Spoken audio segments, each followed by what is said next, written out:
Good late afternoon, Heat Nation. It's the afternoon after. My name is Roy, the host of Mahapanies, the only host, as far as I'm concerned, in history of the internet who fully and wholeheartedly admits that he has no idea what he's talking about. Plus, he has a very high attention deficit disorder.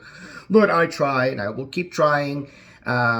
Folks, cats, and everything and beyond, please follow us, like and subscribe here on YouTube. Why not? What you're going to be wasting? You can just mute us at any time. Just help the channel. Follow us on TikTok, Mahapanies8, on Instagram, Mahapanies1, on Facebook, Mahapanies. There's a lot of shorts, lots of reels, lots of cuts. Raph is working hard to try to bring as much good content as possible, while we know that this channel is probably not going to sustain itself by me just talking to the camera and telling you guys what everybody else tells you. But you know what? I'm going to try to get you better scoops or something like that. But no, seriously, if you want to contribute, if you want to teach me more basketball, if you want to explain things to me that I don't understand, and you want a platform, please use us. This is your vessel. But let's talk about the Heat versus the Raptors in this Panic Wikis. Game 17, it's a win. Heat at 9-8, finally above 500.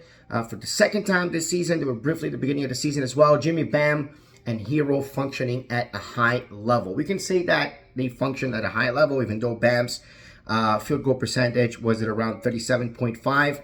Still, let's take a look at what I'm talking about. What does it look like when the three best starting core players? I mean, I know Duncan is starting right now, but Duncan is not a starter per se, although you can arguably he is, but it's still a starter playing a role, right? The starters that are not playing a role, theoretically, Jimmy Butler, Bam Adebayo, Tyler Herro, this is what it looks like when they function high. First of all, a game that we scored plenty, right? A game that we ended way above our normal pointage, as I like to say. Jimmy Butler was 8 of 14 from the field, 57.1%, 26.6 assists, 2 rebounds, 2 steals, 8 of 9 free throws made, and 0 turnovers with a plus-minus 16. Bam Adebayo had an 8th career triple-double.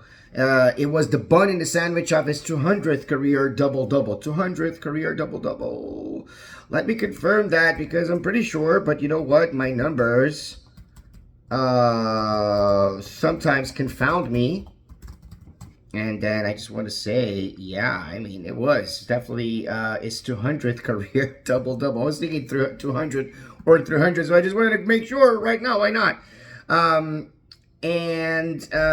Right, 6 of 16, 37.5% for the field, 14 points, 10 assists, 10 rebounds. That's including that last rebound that Jimmy helped him get.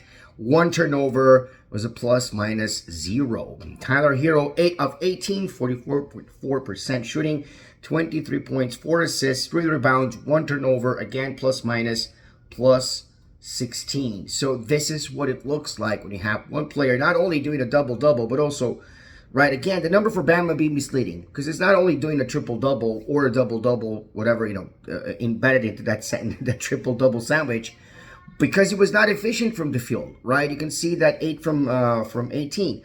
6 from 16. Much like Tyler Herro, in a way, 8 from 18. The percentage is a little bit higher, about 7% more for Tyler Herro. But Bam was less aggressive eventually, still contributed in all ends and aspects of the game, in rebounds and assists before the 10th rebound, in rebounds, in assists, in taking away second chance opportunities for a team that thrives on second chance opportunities from rebounds.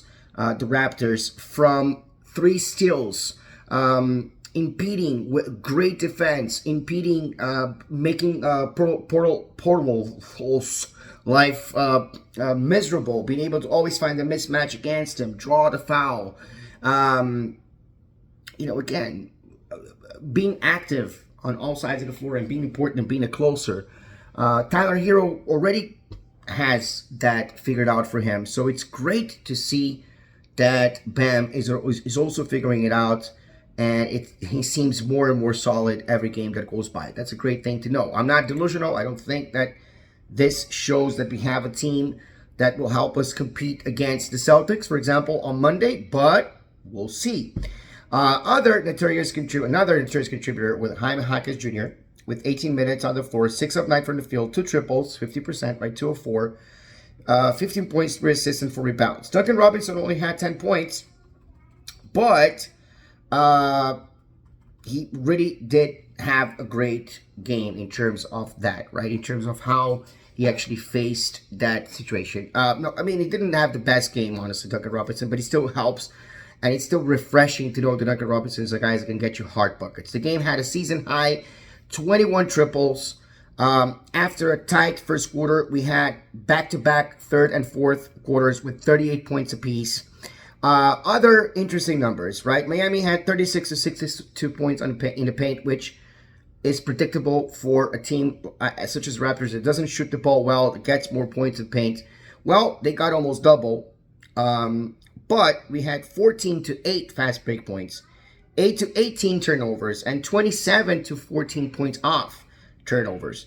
So again, right, I mean, Miami did not win this game easily, but it sure feels like they could have.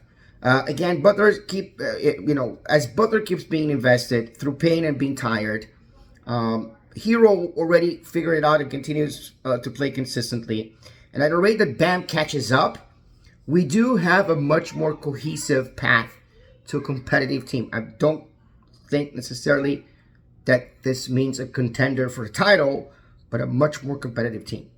So to me, this has translated in the last 7 games to games, salvo perhaps the one against the Bucks, right? The first quarter against Lillard, with a lot less time with scoreless possessions. That plague that really was present through the first 10 games of the season, that trend is not so much there anymore.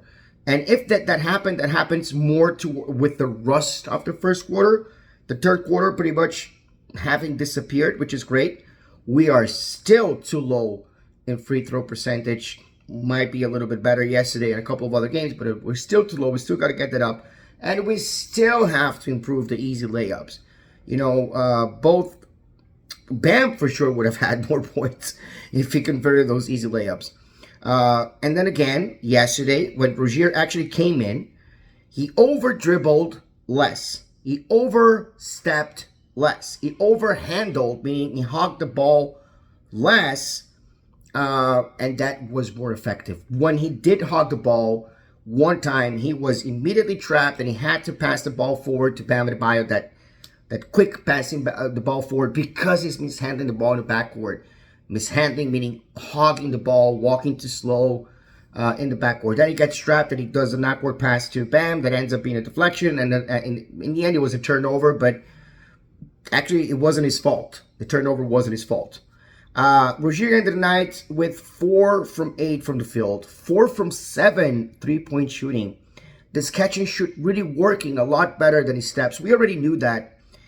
We already had seen the comment that he was better in Charlotte when playing with the Hornets. He was better off the dribble, shooting the 3. But in Miami, his numbers have to be better in a catch and shoot because that's the situation. And he still was trying. But yesterday, because he's a good shooter, because he can score those points, just catching and shooting really worked. 4 of 7, 3 points made, 4 assists, 3 rebounds, 2 turnovers. Absolutely. He had 9 points in the fourth quarter after only scoring 3 points throughout his time in the first 3 quarters. He finished the night with a positive 3 plus minus, and that actually gets through the eye test very easily. You could see that Rozier in the fourth quarter has been, in the past 3 games, a force to reckon. And that's important because even if he's not efficient throughout the entire game, and he provides that boost in the fourth quarter, that could be helpful. But when he is efficient, which is the case of yesterday, this is what we want from Rozier. We can say Rozier is gone by the deadline. I can understand that. But if Rozier provides that on a nightly basis, which I know you can't compare the Raptors with what we're going to have against the Celtics and the Lakers and so forth, but still, if Rozier can provide that off the bench, what he provided yesterday, Rozier is a great addition to the team off the bench. And I think that a lot of us knew that. This is nothing surprising. What cannot happen is having a stagnant offense because Rozier is the main ball handler in this team. Not having a point guard is still, to me, not ideal, even if this Spo calls this positionless basketball. I saw yesterday Bam handling the ball a lot more, for example, bringing the ball up the floor a lot more. Of course, when it comes to that situation, he's going to either score more or score less, depending on how the structure is. And in this particular structure, yeah, again, he could have scored at least 6, 7 more points with just the easy layups that he missed. But the same can be said about a couple of other players around there, including Herro. Herro probably could have scored more if he hadn't lost a couple of those. Now, we are eliminated from the NBA Cup at 2-2 after Hawks seem to have clinched a wild card spot yesterday winning against the Cavaliers. As Ref said, in this sense, the game against the Pistons stings right now because we lost it by 3 points. We should have won that game. I'm honestly happy the cup is over. Like, this cup, to me, it doesn't bring anything special to the table. But, again, if you like it and other people like it and that theoretically makes money to the team, good on you. And good on them. I hope it continues to happen. If you are a strict Heat fan, you know that you're not going to care about the rest of the competition. If you still care about the rest of the competition and you're still interested, I'm happy that you're happy. That's the most important thing to me. Other than that, please, guys, stay safe, stay dry, stay warmish, stay as happy as possible in this very complicated world of ours. Trust me, it's an incredibly complicated world of ours. If you guys knew what kind of week I had, you would understand why recording this video is so difficult. But that's fine. We're going to be okay. Stay safe, stay dry, stay as happy as possible in this complicated world of ours. Let's go Heat.